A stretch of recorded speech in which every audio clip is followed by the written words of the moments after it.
أعوذ بالله من الشيطان الرجيم. بسم الله الرحمن الرحيم. الحمد لله رب العالمين بارئ الخلائق أجمعين. الحمد لله والصلاة على آله.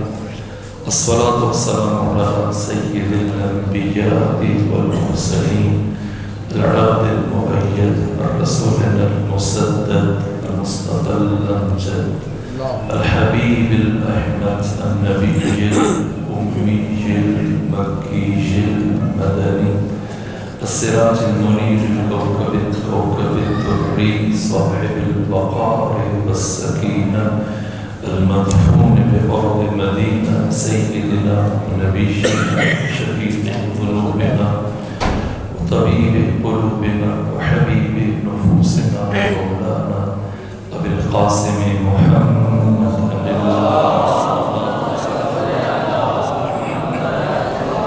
وإخوته الأطيبين الأطهرين الأنجبين المعصومين المظلومين برحمة الله على أحبابهم وأصحابهم وشيرتهم ومحبيهم ومواليهم أجمعين ولعنة الله على أعدائهم ومنكر فضائلهم وغاصب حقوقهم من جور عذابتهم إلى الآن ومن الآن إلى قيام يوم الدين وبعد يوم الدين. أما بعد فقد قال الحق سبحانه وتعالى في القرآن بسم الله الرحمن الرحيم قد أفلح المؤمنون الذين هم في صلاتهم خاشعون. السلام عليكم ورحمة الله وبركاته. راستوں میں ہجوم کے باعث قدرے تاخیر ہو جاتا قبول فرمائی. آج ہفتوں میں رمضان المبارک روز رحلت ام الائمہ مادر رسول اسلام مادر امیر المومنین مادر ائمہ مادر اوصیاء خدا مادر ولایت حضرت فاطمہ بنت اسد سلام اللہ علیہا کی رحلت کی مناسبت سے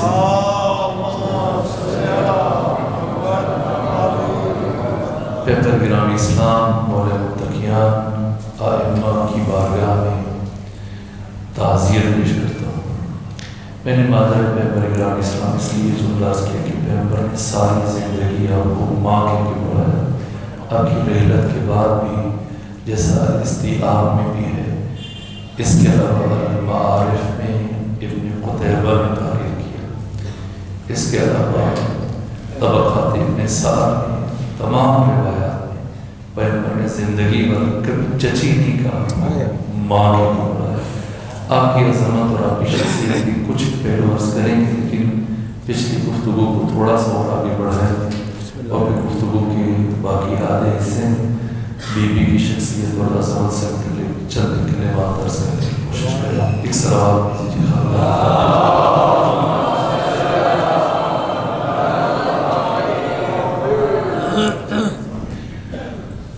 نماز جیسی نماز ہم اللہ کی بارگاہ میں پیش کریں گے، برزخ میں اور آخرت میں وہی نماز مجسم ہو کر ہمارے سامنے آئے گی. میں نے عرض کیا کہ نیت اور قصد قربت یہ نماز کے لیے پیکر نماز میں روح کی مانند ہے. اس کے بعد پھر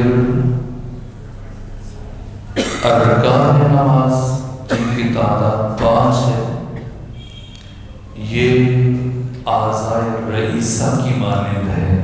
جیسے جسم میں اعضائے رئیسہ کہ کسی ایک کی خرابی اور ناکامی کے نتیجے میں انسان کی اسی لمحے موت واقع ہوگی. جیسے دل ہے، جگر ہے. اسی طرح سے یہ 5 ارکان نیت، تکبیرۃ الاحرام، قیام، رکوع، سجود، یہ 5 رکن ہیں. یہ اعضاء رئیسہ کی مانند ہے جنہیں جان بوجھ کر یا بھول کر کم کرے یا اضافہ کرے نماز باطل. باقی 6 واجبات نماز میں ان کی حیثیت وہی ہے جیسے انسان کے جسم میں ہاتھوں کی، پاؤں کی، آنکھوں کی، کہ جن کی کمی سے اور نقصان سے انسان کی موت واقع نہیں ہوتی، لیکن انسان ناقص ہو جاتا ہے.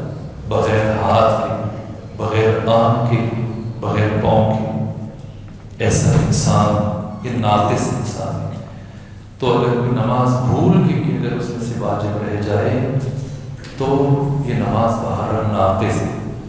اس کے بعد کچھ چیزیں جو روح، اعضاء رئیسہ اور اس کے بعد کے جسمانی اعضاء سے چوتھے مرحلے پہ، جیسے انسان کی ریش ہے، اس کے سر کے بال ہے، اس کی بھویں، یہ اگر ان میں سے کسی چیز میں کمی آ جائے، یہ بال جھڑ جائیں، بھویں ختم ہو جائیں، انسان کا حسن گہنا جاتا ہے. بےعین ہی اسی طرح سے اگر نماز میں مستحبات نہ ہوں تو یہ نماز بغیر مستحبات کے ایسے ہے جیسے انسان بغیر بھووں کے، بغیر ریش کے، بغیر بالوں کے خوبصورت نہیں ہے. اللہ کی بارگاہ میں اگر ہم نے نماز پیش کرنی ہے تو یہ خوبصورت نماز پیش کرنی چاہیے. جیسے میں کل غلام اور کنیز کی مثال آپ کی خدمت میں عرض کی. ایک ایسی کنیز کسی بادشاہ کو پیش کر لی جائے جس کی بھویں نہ ہو، بال نہ ہو، بغیر بالوں کی کنیز، تو اس کی خوشی کے بجائے وہ غضبناک ہوگا. تو ہم ایک ایسی نماز کہ جس میں واجبات میں نقص ہے، مستحبات سرے سے وجود نہیں رکھتے، نہ خوبصورت قرات ہے، نہ اسے اول وقت میں پڑھا. اول وقت سے متعلق آیت اللہ نقی بہجت فرماتے ہیں کہ میں نے اپنے اساتید سے یہ سنا اور آزمایا کہ اگر کوئی اول وقت میں نماز ادا کرے اور اس سے کرامات اور خارق العادہ امور، یعنی آپ معجزہ کہتے ہیں اپنی زندگیوں میں، اگر اس انسان سے کرامات کا ظہور نہ ہو، اس سے کرامتیں سرزد نہ ہو، تو وہ ہم پر لعنت کرے. یہ اپنے بہجت نے فرمایا. اول وقت میں پڑھی جانے والی نماز الگ ہے، باقی وضو سب کس اہتمام کے ساتھ انجام دے گا. پھر اس کے بعد کا جو مطلب ہے وہ یہ کہ اس کی نماز اور اس کے باقی اعمال کو برزخ میں، قیامت میں جہاں یہ ٹھہرے گا انہیں مجسم کیا جائے گا. حتیٰ جنت و جہنم اعمال کے تجسم کا دوسرا نام ہے. یہ جو تصور حور قرآن نے پیش کیا، لیکن ملا نے اس سے بہت مسخ کر کے بیان کیا ہمارے لیے، اور جس ترتیب سے وہ اس تصور کو حضرت ملا نے بیان کیا، حور کا تصور یہ قطعی طور پر معصومین علیہ السلام اور قرآن کے تصور حور سے ہم آہنگ نہیں ہیں، متصادم ہیں. حور کا تصور جو عرفاء نے پیش کیا ہے، جو معصومین نے پیش کیا ہے، حور الگ سے کوئی چیز نہیں ہے. ہماری اس محفل میں بعض میں بہت علمی شخصیت جو میرے استاد کا درجہ رکھتے ہیں، قبلہ احسان علی رضی صاحب کراچی سے تشریف لائے، اور نشتر میڈیکل کالج میں آج سے ان کی عشرہ شروع ہو جائے گا 9 بجے. قرآن مجید سے متعلق، فہم قرآن سے متعلق اور باقی اہم ترین موضوعات بیان کریں گے. خود علم عرفان میں اور فلسفے میں انہوں نے پی ایچ ڈی کی ہے، باقی علوم کے ساتھ ساتھ پھر اصول میں بھی تباہ حاصل ہے. ساتھ میں یہ ادبیات کے بھی استاد ہیں. ان کی موجودگی سے فائدہ اٹھاتے میں عرض کر رہا ہوں کہ حور سے ہم نے یہ سمجھا کہ شاید جنس سمجھ کے بیٹھے. لسان العرب میں چلے جائیے، القاموس میں چلے جائیے، فقہ اللغہ میں چلے جائیے، لغت کی جو بڑی بڑی کتابیں ہیں، خود معنی دیکھ لیں کہ حور کا مطلب کیا ہے. حور جمع کا صیغہ ہے، احور اس مرد کو کہا جاتا ہے جس کی سیاہ آنکھیں بڑی بڑی اور خوبصورت بال اور سیاہ آنکھیں، خوبصورت چہرے والا مرد، اسے احور کہا جاتا ہے. اور بڑی موٹی اور خوبصورت آنکھوں والی خاتون کو حورا کہا جاتا ہے. اور حورا دونوں کی جمع حور ہے. ہم نے یہ سمجھ رکھے کہ شاید حور کوئی خاتون ٹائپ چیز ہوگی جس کی باقی مولوی صاحبان یوٹیوب بھرا پڑا ہے، آپ نکال کے دیکھیں تصور حور. مرحوم اقبال کے بقول شیخ مسجد میں سب جھکاتا ہے، حور جنت میں کام جاتی ہے. یہ جو نمازیں پڑھے جا رہے ہیں مسلسل حور کی خواہش میں، حور کی طلب میں، حور کی جستجو میں، اور حور جب اس لنگور کو دیکھتی ہے تصور کرتی ہے پروردگار کیا سنخیت پائی جاتی ہے، اس سے حور چاہیے. یہ جس کی تقریباً 1 فٹ کی ایک بالش سے بھی بڑی داڑھی ہے. اسلام میں داڑھی ہے، لیکن داڑھی کا یہ خود کنز العمار پہلی متقی ہندی نے یہ روایت بیان کی. ختمی مرتبت کے سامنے ایک شخص آیا بہت لمبی داڑھی لے کے، تو ختمی مرتبت نے فرمایا کہ اللہ نے داڑھی کو مرد کے حسن کے لیے اسے عطا کیا، تو کیا حیرت بنا کے آیا، اسی داڑھی سے اپنی شکل بگاڑ کے آیا جو اسے ترشوا کے لوگ اسے مناسب مقدار میں کرتے. پھر اس نے تقریباً اسے آدھا کیا اور پھر دوبارہ جب پیغمبر کے سامنے آیا تو پیغمبر خوش ہوئے اور اس کی حوصلہ افزائی کی. اور پھر باقی اصحاب کرام سے فرمایا کہ ہاکذا فعلوا، تم بھی اسی طرح سے کیا کرو. اسلام میں داڑھی واجب ہے، لیکن انسان اس کو جھاڑی بنا کے لے کے آ جائے، اپنی ایسی حیت اختیار کرنا.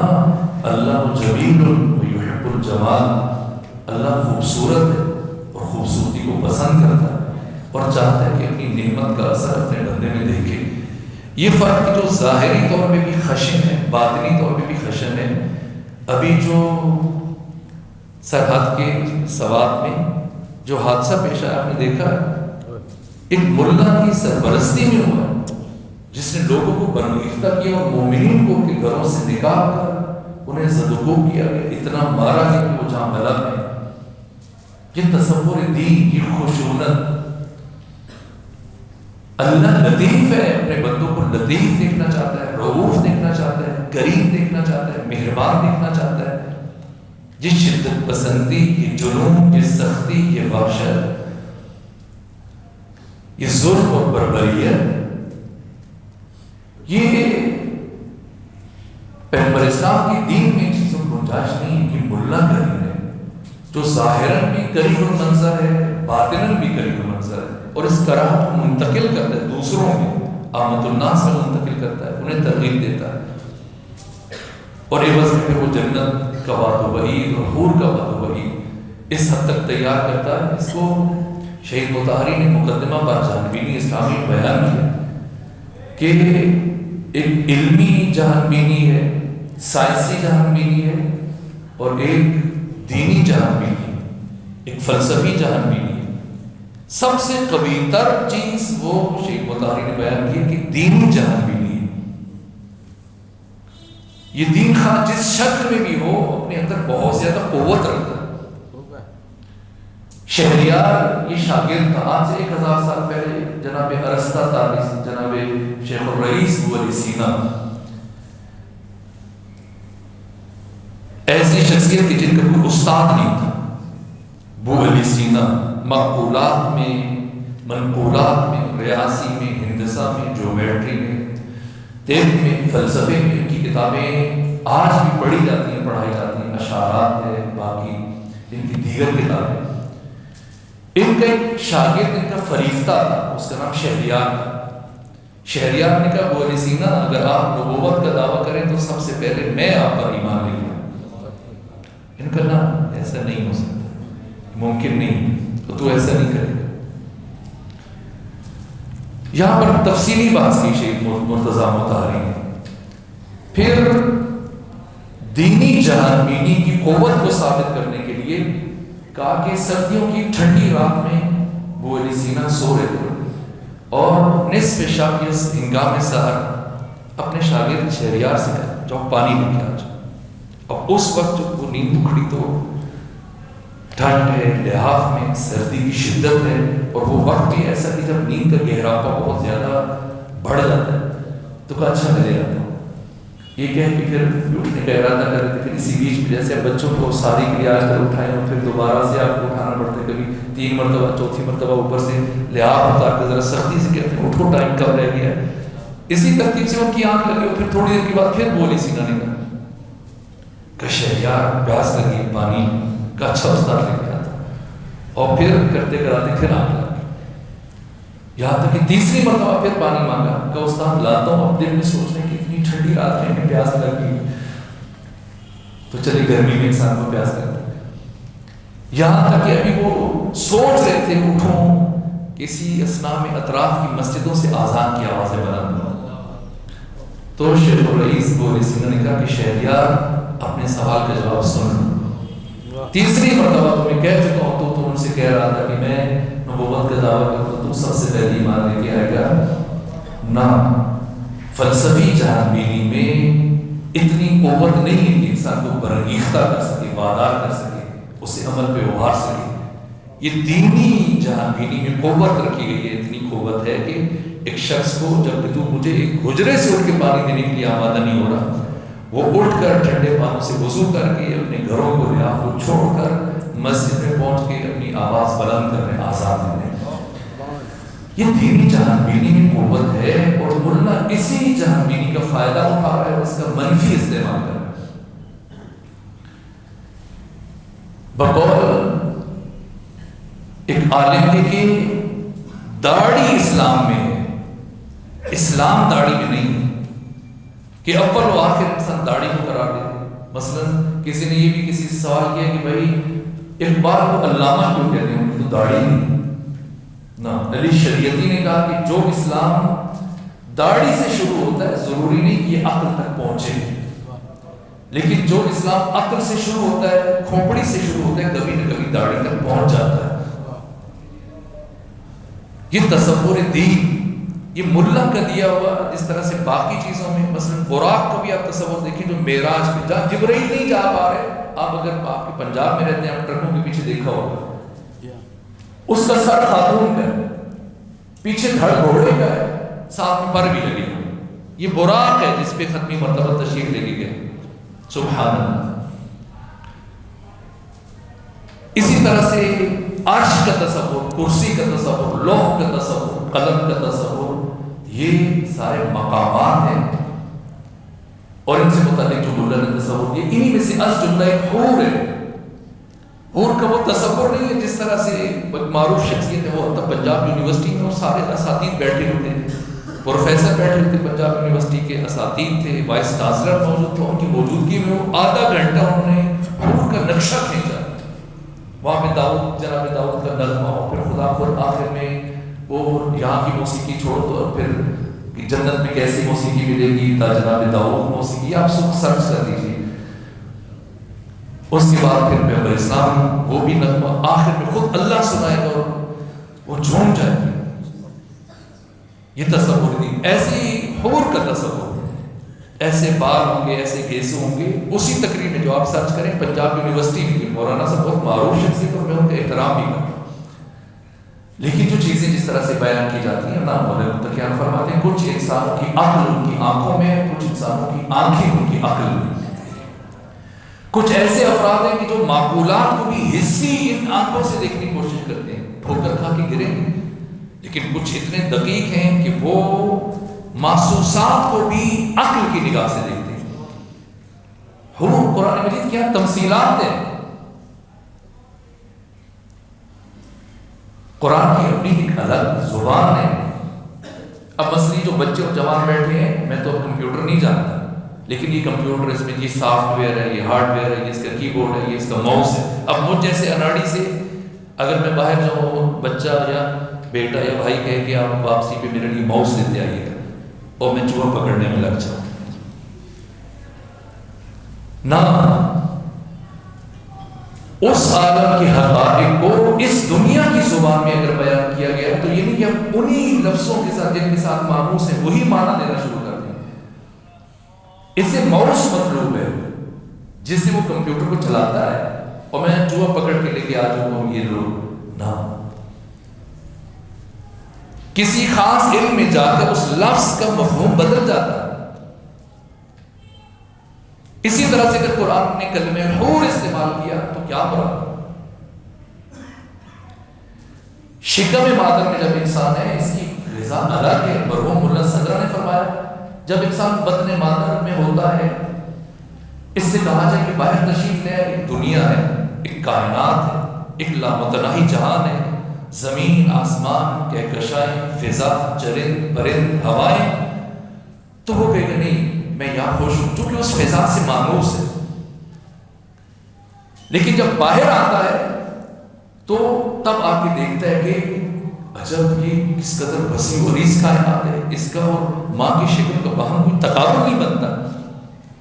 اور پھر اس دنیا میں جب آتا ہے تو اسی انسان سے کہا جاتا ہے کہ جس عالم میں اب تم آئے ہو اس سے ماورا ایک اور بھی عالم ہے، اور اس عالم میں جانے کی تیاری کرو۔ وہ کہتے ہیں نہیں یہیں خوش ہوں، چاہتا ہے کہ یہیں ہمیشہ، لیکن جب وہاں جائے گا تب وہاں کی وسعتوں کا ادراک کرے گا۔ شکم مادر میں جب انسان رہتا ہے، دنیا میں آنے کے بعد سب سے پہلا کام ڈاکٹرز کیا کرتے ہیں؟ سب سے پہلا کام اس کی ناف کاٹتے ہیں۔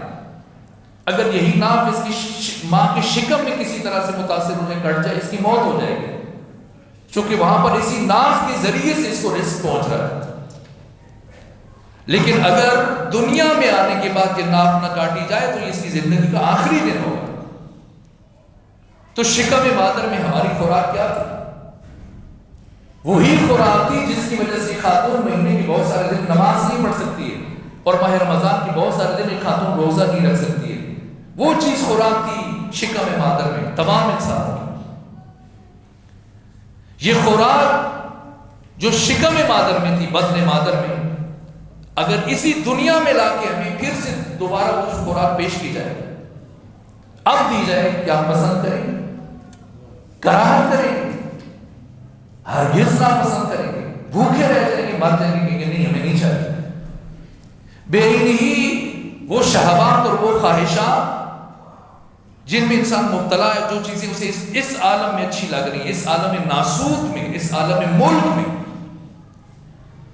جب اس سے ماورا جائے گا عالم مجردات میں، جو لطائف کی دنیا ہے، لطائف کا ایک جہان ہے، اس عالم میں جب یہی چیز اسے پیش کی جائے گی، کراہت کرے گا، نہ مجھے نہیں چاہیے۔ وہ جہان لطافتوں کا جہان ہے، وہ مجردات کا جہان ہے۔ روح کیا ہے؟ جیسا ختمی مرتبت نے فرمایا، جیسے باقی معصومین علیہ السلام نے فرمایا، روح الگ سے کوئی چیز نہیں ہے۔ اگر مرد کے لیے حور چاہیے، ماضی میں حور کی بات ہے، حور، مرد کو حور چاہیے، عورت کو کیا ملے؟ نہ جنت صرف مردوں کے لیے، عورتوں کے لیے نہیں، جنت جتنی مردوں کے لیے اتنی عورتوں کے لیے، اور جنت میں سرے سے جنس نہیں ہے۔ عالم مجردات میں نہ ڈائمنشنز ہیں، نہ جہتیں، طول، عرض، عمق، لمبائی، چوڑائی، گہرائی، یہ کچھ نہیں، نہ قرب و بعد کا تصور ہے عالم مجردات میں، نہ جنس اور جنڈر کا تصور موجود ہے۔ مرد کے لیے حور ہے، عورت کے لیے کیا ہے؟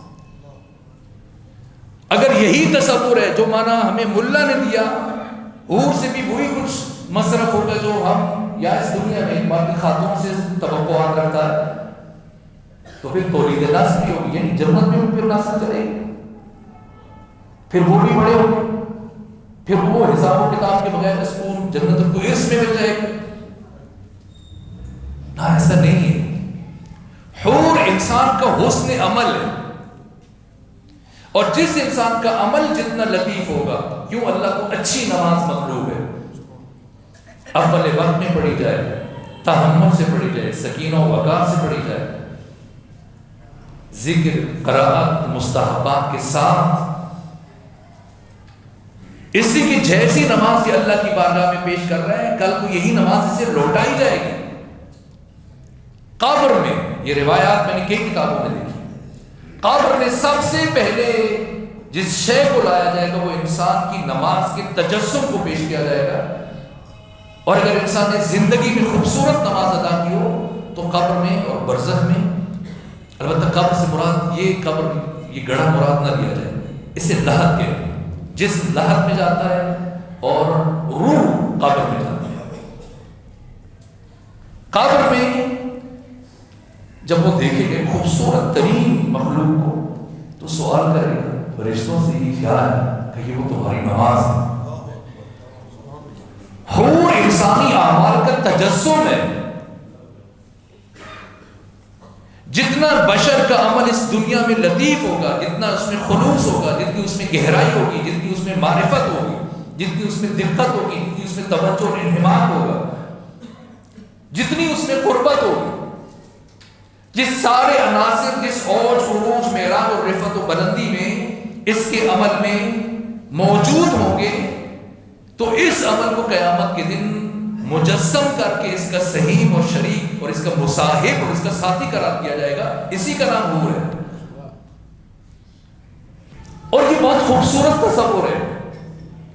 یہ لذت بہت بالاتر ہے. اس کا تصور شاید ہم اس عالم میں ہوتے ہوئے نہ کر سکیں. کسی نے ختمی مرتبہ سے پوچھا کہ روح کیا ہے؟ آقا نے فرمایا کہ ہم عالم خلق میں رہتے ہیں. روح کا تعلق عالم امر سے ہے. ہم عالم خلق میں رہتے ہوئے عالم امر کی حقیقتوں کو نہیں سمجھ سکتے. اور قرآن نے پھر اس چیز کو بیان کیا یسألونک عن الروح. اے رسول یہ آپ سے روح سے متعلق سوال کرتے ہیں.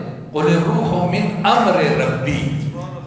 روح کا تعلق عالم امر سے ہے.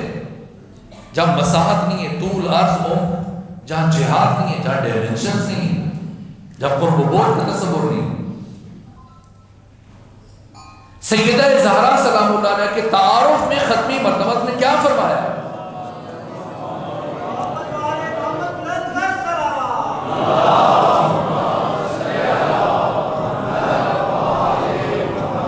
آپ بلندر کی بجائے آج بلندرین بھی کہیں تو آج صلوات کی آواز اونچی نہیں پڑے گی کہ تصور روح ٹوٹ چکا ہے.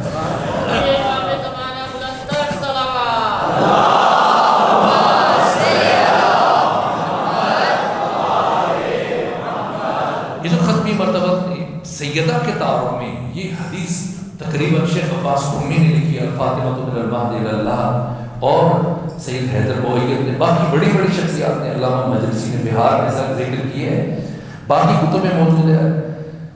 ختمی مرتبہ نے فرمایا کہ فاطمہ زہرا حوراء انسیہ ہے. حوراء انسیہ یعنی انسانی شکل میں حور. یعنی اللہ نے جب ارادہ کیا کہ غیرت کو، حیا کو، حسن کو، معرفت کو، تمام اچھائیوں کو ایک نقطے میں، ایک پیکر میں جمع کرے تو اسے پیکر فاطمی میں ودیت فرمایا. اور پھر آپ کو اس دنیا میں نا لطافتوں کا مجموعہ. اس لیے فرمایا گیا کہ اگر روح زمین پر علی ابن ابی طالب نہ ہوتے تو کوئی بھی سیدہ زہرا کا ہمکف، ہمسر اور برابر نہ ہوتا. حور کا تصور یہ ہے جس کا عمل جس درجہ لطیف ہوگا اسی عمل کو مجسم کر کے. سو یہ بنیاد تھی، تمہید تھی. گفتگو نسبتاً تاخیر سے شروع ہوئی اور اب ظاہراً وقت بہت کم بچا ہے. یہاں سے آگے بڑھنا تھا لیکن میں عذر خواہی چاہتا ہوں. کل جمعرات کی ہے اور کل ہم انشاءاللہ پھر جمعہ کے دن چھٹی ہے. 22 رمضان مبارک کو آپ سے امتحان لیں گے جتنا ہم نے سارا پڑھا ہے دنوں میں، اور اس کا پھر 30 اپریل کو اس کا رزلٹ اناؤنس کریں گے. وہ میری خواہش ہے کہ میں تو چاہتا ہوں کہ ہم سب ہی ایک ساتھ، جس طرح پچھلی دفعہ باقر بھائی بھی اور باقی عزیزان احباب تشریف لے گئے تھے، عراق میں، کربلا میں، سامرہ میں، غازمین میں، نجف میں، ایک ساتھ جائے اور باقی کی جو ادھوری باتیں مل کے وہاں کریں گے. وہاں بیٹھ کے جو بات کرنے کا لطف ہے پھر وہ یہاں میسر نہیں ہے.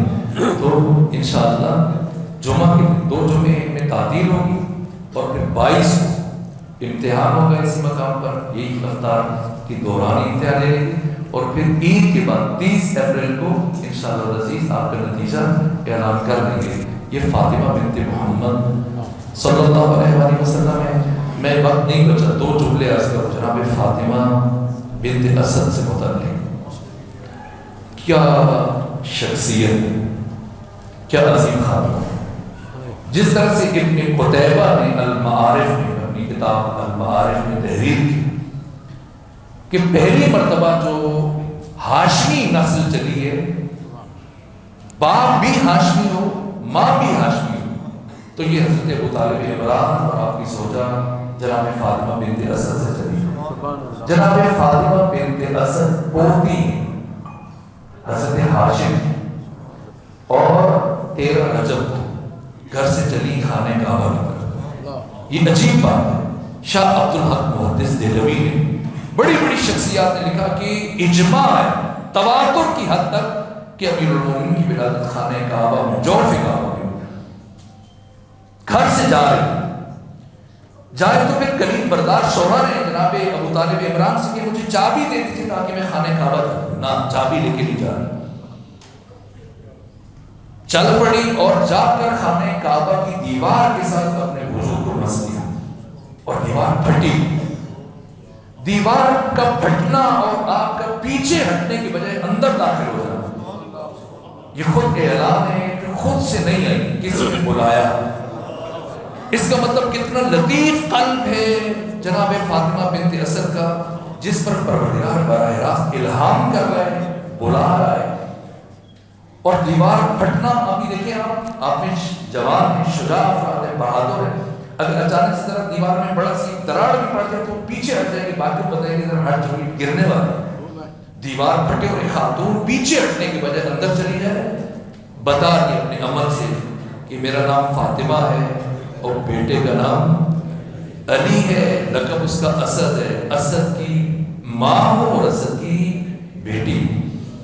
یہ فاطمہ بنت اسد جس سے متعلق آپ کا شرف اور آپ کا مقام الاستیعاب فی معرفت الاصحاب میں دوسری جلد میں یہ جملے موجود ہیں کہ پیغمبر اسلام نے فرمایا کہ روح زمین پر سب سے زیادہ بعد از حضرت ابو طالب عمران جس ہستی نے مجھ سے محبت کی اور میرا خیال رکھا وہ فاطمہ بنت اسد ہے۔ جب بھی کوئی تازہ پھل لگتا باغ میں کھجوریں آتی ہٹا کر سب سے پہلے بچوں کی سے سب سے پہلے جب پیغمبر کرام اسلام کے لیے رکھتی تھی۔ دسترخوان پر کسی کو اجازت نہیں تھی کہ وہ پہل کرے، اگر دودھ کا ایک پیالہ ہے تو کسی کو اجازت نہیں کہ نہ جب تک ختمی مرتبہ نہ پیے، اور آپ کی پینے کے بعد فرمایا کرتی تھی کہ اب یہ اتنا بابرکت ہو چکا ہے کہ تم پیتے رہو گے تو اس سے ختم نہیں ہوگا۔ یہاں تک کہ ابن سعد نے طبقات میں، ہماری تاریخ کی قدیم ترین کتاب اہل تسنن کے ہاں بہت بڑی شخصیت ہے ابن سعد، طبقات ابن سعد، اس کی 8ویں جلد میں انہوں نے لکھا کہ مدینے کی زندگی 4 ہجری میں جناب فاطمہ بنت اسد کا انتقال ہوا، 4 سال تک پیغمبر دن کے وقت جناب فاطمہ بنت اسد کی لفظ لکھا ہوا ہے تزور، ہر روز جاتے تھے فاطمہ بنت اسد کی زیارت کے لیے، اور پھر دن میں قیلولہ جناب فاطمہ بنت اسد کے یہاں فرماتے تھے۔ اور جب آپ کی رحلت کی خبر مولے متقیان دیکھا، اشک جاری ہیں، پیغمبر کے پاس آئے، پوچھا علی کیا ہوا؟ کہ یا رسول اللہ میری مادر گرامی کا انتقال ہوا۔ کہا علی وہ صرف آپ کی ماں نہیں، وہ میری بھی ماں۔ اور اس کے بعد اپنا پیرہن، اپنی قمیص اتار کے دی، کہا یہ بطور کفن اپنی والدہ گرامی کو پہنا۔ اور اس کے بعد پھر تشییع جنازہ کے موقع پر پیغمبر گرامی اسلام، جیسے آپ دیکھتے ہیں بعض افراد زیادہ ثواب کو حصول کر کے چاروں پائے، پائنتی سے بھی سرہانے کی طرف سے بھی پیغمبر باری کبھی آگے جاتے تھے کبھی پیچھے جاتے تھے۔ اور پڑھ گئے الاستیعاب میں، المعارف میں، طبقات ابن سعد میں، باقی تاریخوں میں پیغمبر گھر سے جنت البقیع تک پیدل چل کے گئے۔ جناب فاطمہ بنت اسد کی تشییع جنازہ میں پیدل سفر کیا، اور پھر جب پہنچے تو پھر لحد کو خود اترے اور اس کو پھر اور زیادہ کھلا کیا، اور کھلا کرنے کے بعد لیٹے اور کروٹیں نہیں ان کے اندر، اور گریا کر دو باہر آئے اور کہا کہ پروردگار فاطمہ بنت اسد پہ اپنی رحمت نازل کر کہ وہ میرے لیے ایک بہترین ماں تھی، اور میرے چچا ابو طالب عمران کے بعد اس دنیا میں مجھ پر سب سے زیادہ رؤوف اور مہربان تھی، جو خود بوسیدہ لباس پہنتی تھی اور اپنے بچوں کو بوسیدہ لباس پہنتی تھی، لیکن ہمیشہ مجھے اچھا لباس دیتی تھی، میری خوشبو کا اہتمام کرتی تھی، میرے کھانے کے لیے بہترین اہتمام کرتی تھی۔ فاطمہ بنت اسد سلام اللہ علیہ۔ بس چونکہ وقت ختم ہو رہا ہے، آخری جملہ شیخ علی مرزوقی کتاب الازمنہ والامکنہ کی دوسری جلد میں لکھا کہ خود پیغمبر گرامی اسلام نے تلقین پڑھی اور پھر فاطمہ بنت اسد کی قبر کے سہارے بیٹھ گئے اور خاموش بیٹھے اور کچھ وقت گزرنے کے بعد کہا ابنوں کے یہاں تک کہ باقی اصحاب نے استفسار کیا یا رسول اللہ یا کیا فرما رہے تھے ابنوں کے کہا کہ ملائکہ میری مادر گرامی سے سوال کر رہے تھے، پہلے رب سے متعلق پوچھا تو انہوں نے بتایا، پھر میری نبوت سے متعلق پوچھا تو بتایا، اب وہ امام سے متعلق پوچھ رہے تھے۔ اور فاطمہ بنت اسد جھجک رہی تھی کہ میرا اپنا بیٹا کیسے کہوں کہ میرا بیٹا امام ہے۔ تب میں نے کہا کہ اگر نام نہ لے تو وہ بات اپنی مشکل نہ بن جائے۔ اب سمجھ رہے ہیں مسئلہ امامت اور مسئلہ ولایت اساسی ترین مسئلہ ہے۔ فاطمہ بنت اسد سلام اللہ علیہ 4 ہجری 7 رمضان مبارک کو مدینہ میں آپ کی رحلت ہوئی اور ہجرت کے موقع پر بھی آپ مولا متقیان کے ہمراہ 3 خواتین، فاطمہ بنت زبیر، فاطمہ بنت محمد، فاطمہ بنت اسد کو لے کے جب جا رہے تھے تو 25 کلومیٹر طے کیے مکہ سے، اور جب 25 کلومیٹر طے کر چکے تو اب کفار کو خبر ہوئی اپنی خفت کو مٹانے کے لیے پیغمبر تو جا چکے ہیں، چلے ہم بھی پہنچ جائیں، کسی طرح سے حضرت کو روکنے کی کوشش کریں۔ 8 افراد آئے روکنے کے لیے، جب آگے بڑھے یہ غیرت علوی کا تقاضا تھا، فرمایا کہ میرے ساتھ خواتین ہیں، اپنی مرتبت کی امانتیں دور ہو جاؤ، مبادہ کہ تم میں سے کوئی فرد زندہ نہ بچے۔ یہاں پر ہر بن امیہ کا غلام جناح یہ تلوار سونپ کے آگے بڑھا مقابلے کے لیے، حضرت نے اگلے ہی لمحے سے حرف غلط کی طرح سے مٹا دے، اس کے 2 ٹکڑے کر دیے اور باقی 7 افراد ڈر اور خوف کے مارے واپس مکہ بھاگ گئے۔ یہ غیرت علی ہے، وقت نہیں رہا، ایک جملہ عرض کروں، آج اذن ہے، آج امیر المومنین کو اجازت ہے، اس لیے آج صرف آگے بڑھنے کی بات کی کسی نے تو حضرت نے اس کو 2 ٹکڑوں میں تقسیم کر دیا، لیکن ایک دن یہی علی آپ کے دروازے پر جب کچھ افراد اکٹھے ہوئے، آج پھر حرم رسول کی حرمت پامال ہونے جا رہا ہے، لیکن آج امیر المومنین مجبور ہے، تلوار نہیں اٹھا سکتے، اس لیے وقت آخر روز شہادت سیدہ نے مولا متقیان سے کہا، اے علی مجھ سے اگر کوئی غلطی ہو گئی ہو تو مجھے معاف کر دیجیے۔ غلطی کا نام سنا علی زار زار ہونے لگے، فاطمہ آپ اور غلطی؟ علی شرمندہ ہے، آپ نے علی کے گھر میں فاقے برداشت کی، چکیاں پیسی، مشقتیں اٹھائیں، اے فاطمہ علی شرمندہ ہے کہ علی کی موجودگی میں آپ کے اوپر جلتا ہوا دروازہ گیا ہے۔ اے فاطمہ زہرا علی شرمندہ ہے کہ علی کے سامنے آپ کے رخسار اطہر پر تماچا لگا۔ اے فاطمہ زہرا اپنے بابا محمد مصطفیٰ کی بارگاہ میں میری شکایت نہ کیجیے، بتا دیجیے کہ علی بہت مجبور تھا، آپ کی وصیت پر عمل کر رہا تھا۔ اللہ لعنت اللہ علی القوم الظالمین۔ پروردگار فاطمہ بنت اسد، فاطمہ بنت محمد، شہید محراب امیر المومنین علیہ السلام کے صدقے میں ہماری عبادتیں اپنی بارگاہ میں قبول فرما۔ پروردگار ہمارے صوم صلاۃ میں، ہماری عبادتوں میں اگر نقص و کمی رہے تو اپنے لطف